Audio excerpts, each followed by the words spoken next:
Porsche Panamera has been out since April 2009. It got launched at the Shanghai show that year. And this particular one is the latest one, which is the diesel Panamera. So 3-litre V6 diesel, 250 horsepower, about 405 foot-pound of torque. Really quite a nice car, as I've discovered. But the Panamera, I have to say, is not my favourite Porsche at all from a design point of view. And when I was actually invited out before they launched it in Shanghai to go and have a preview of it, and it was one of those awful moments when the designer said to me, "Oh, what do you think?" And I was a little stumped for words, because we'd seen some drawings and it looked really elegant, really low and squat, and but when we actually saw the real thing, it sort of had this sort of raised, humped sort of profile. It wasn't at all what we were expecting, and I couldn't understand why it had come out like this. And the designer, after a little bit of arm twisting, sort of did admit the problem was that Dr. Wiedekind, who was in charge of Porsche at the moment, insisted that he could sit in the back, which would have been fine, except he's about 6'8", 6'9", and they kept ending up with a bigger and bigger interior and a higher roofline to fit Dr.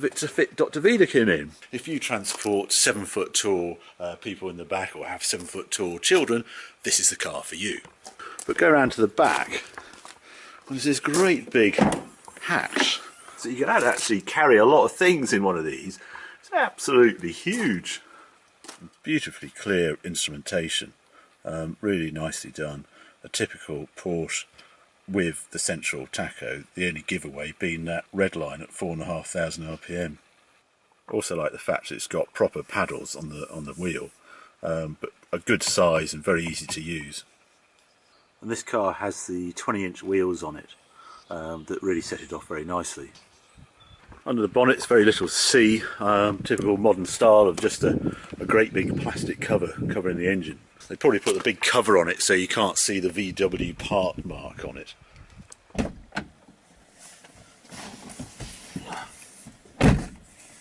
And it's only once you get inside the Panamera that it starts winning back some points, because I think this is actually one of the best interiors there is. It's just the quality of it and the thoughtfulness that's been gone into this layout. We're up sort of Bentley quality for me, the way the fixtures are done and the stitching, the leather, well, it's beautifully done. And then on top of that, you've got typical Porsche precision in the instruments, these sort of fluorescent red needles, and this white, very nice, the actual numbers, the actual fonts they use are terrific for clarity. Central rev counter as you expect from Porsche. Then one side is the speedo, which you never look at. You look at the digital speedo within the tacho, and then on the right of that is the information that you can have, the sat nav, or how many miles to go, and range, and that sort of thing. And then the instruments, the minor instruments either side of those. But I think it's this sort of high centre console and this lovely way they've laid out all the options of sport and heated seats and the climate control. It's just so forced to hand. And to top it all off, this car, being the Panamera diesel, gets the 8-speed torque converter automatic rather than the PT gearbox in the other the turbo and the GTS.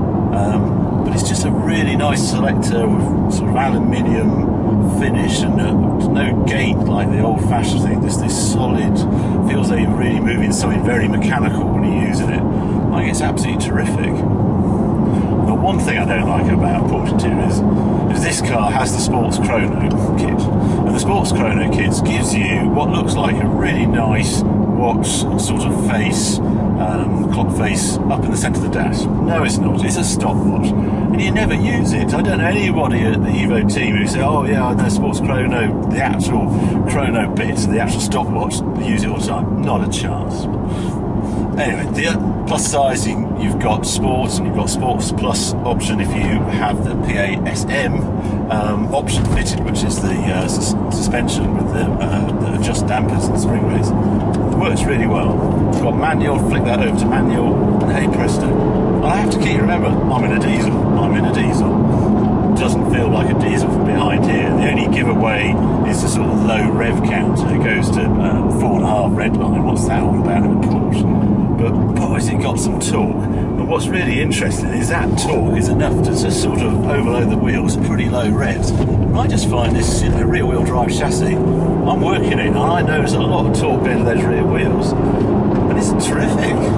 I'm very surprised at how well this drives. And if you're worried about, there's going to be a lack of refinement because it's a diesel, forget it. This is about the quietest diesel I know. Very, very impressive. Slow all things down again. It takes sport off and it reverts to this comfort mode. And it is properly comfortable. How they've got this ride quality on 20-inch wheels, I don't know. Very, very impressive. It's quite a long wheelbase, so that sort of helps. But transcontinental travel, just floating around the UK, doesn't really get much more comfortable than this. So the thing about the Panamera diesel, the reason you choose it, because of fuel consumption. And a friend of mine's got one of these cars. He regularly commutes up to Scotland, and he's equally amazed as I am that he's averaging well in the 40s. His best run up to Scotland back so far is 47 miles to the gallon, the Panamera diesel. And having run this for a while now, and put a couple of tanks through it, I'm equally amazed at the fuel consumption. I'm getting regular commuting, doing about 38, 39 to the gallon. It's extraordinary. A couple of 80-litre tank, your 650, 700 mile range. That's really good. I mean, I love the convenience of a range like that. So I'm amazed. When I summarise this car, well, I'm still not a fan of its looks. The only reason it's sort of got presence because of the size of the thing, the size of a house. But it's a really nice car to travel in. I love this interior. It feels a very grown-up car. It doesn't feel like the Maserati I've got is sort of frivolous, and you sort of would find in another world you'd find it at late night parties and things. This car would be attending conferences around the country.